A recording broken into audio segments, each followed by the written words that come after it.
Right then, so in today's video, I'm going to share with you a game-changing tip to help you strike your irons better than ever before.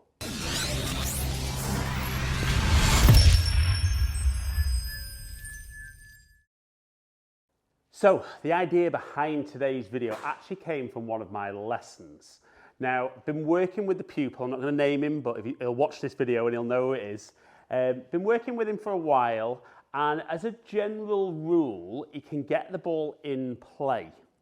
And what we tend to see when he gets the ball in play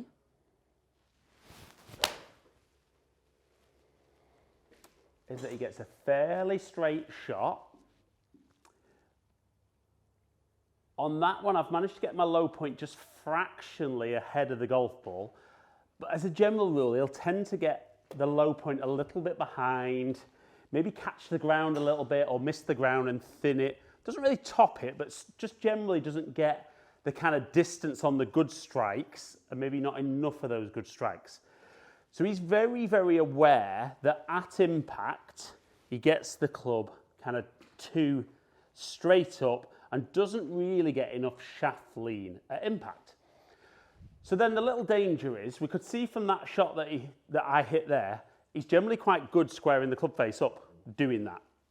And there might be a lot of you out there that do this. So when he tries to get the low point after the golf ball, that is very much the shot that we see. So he moves the low point ahead, but the club face then points way off to the right. And the reason being that as the club face is square in that position, as we literally just lean the club face, lean the shaft forward, we can see there that that club face points over to the right. So very often it becomes a dilemma of, do I want to feel it compress the ball more, or do I just want to get the ball in play? And it's very hard, isn't it? You know, not something that I've suffered with a massive amount myself, but I can relate to this a little bit when I was a junior golfer. So what we did is, I asked him to take his left hand off the golf club and then just to swing halfway back and swing down into impact as to where he feels he should be. And it was quite eye-opening because as he swung down, obviously the body moved out of the way quite nicely and we saw lots and lots of shaft lean, but the club face was very, very open. So we focused much more on that right hand, that trail hand. And if you were to open that hand up, that palm was actually looking over to the right-hand side. So what we worked on was trying to get a feel that as we swung down, we kept the palm looking more down to the ground in front of us. And straight away, there was a massive difference with obviously how much shaft lean, but that club face was very, very square. So I asked him just to do a few of those little swings. And it was very, very noticeable how the movement was different. Now, what I would say is when you try that, as you come down into impact, you won't be able to get that much shaft lean because the left hand can't reach the club. But then pop the left hand on and just do some little half swings, trying to feel that that palm stays looking down at the ground in front. So do the practice swings. And for anyone who's there or there, this will feel massively different into impact. So once you've done a few practice swings, do a few little half shots and don't worry whether these go 30, 40, 50 yards, but get that feel, maybe rehearse where you want to be, and then do the little half swing.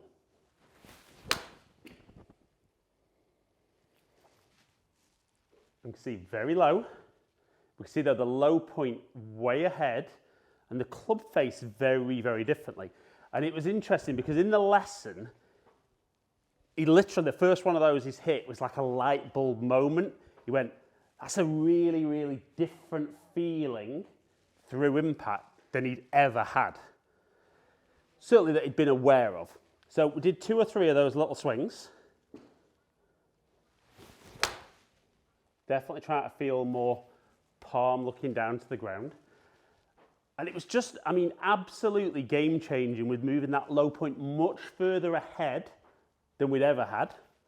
And certainly keeping that club face very, very square to our path and much more towards the target. So like everything, sometimes it's incredibly easy to feel that when you're doing that little half swing. But do lots and lots, particularly if you're in the UK watching this video, you might have just gone into lockdown, so you might have 4 weeks where you might not be able to hit balls, but this is certainly something you could practice without. Get into that position, palm down, feel like it's almost pushing down on the shaft through shot, and then build that up into the full swing. So once in the lesson, we then hit a couple of full swings.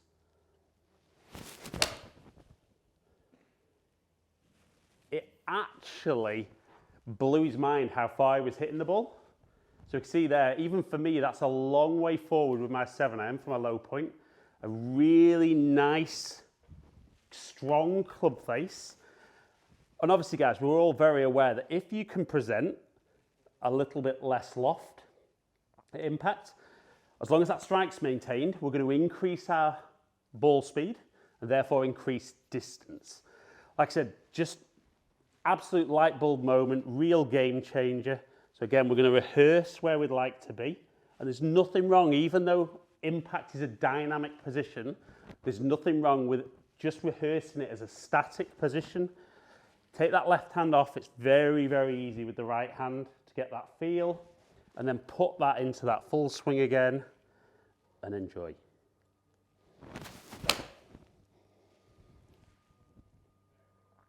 And even for me, I love that feeling. It really feels like I crushed the ball 4.2 inches ahead, a little bit closed with the club face.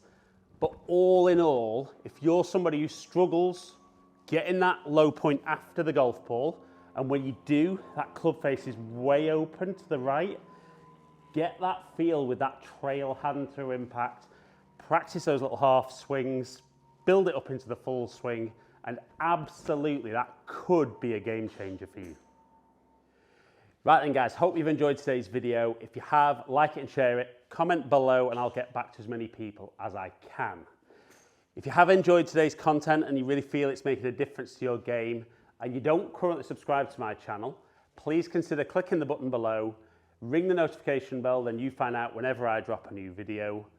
Follow me on all my social media platforms, all under Ali Taylor Golf. Hopefully catch up with some of you guys down here soon. Stay in contact.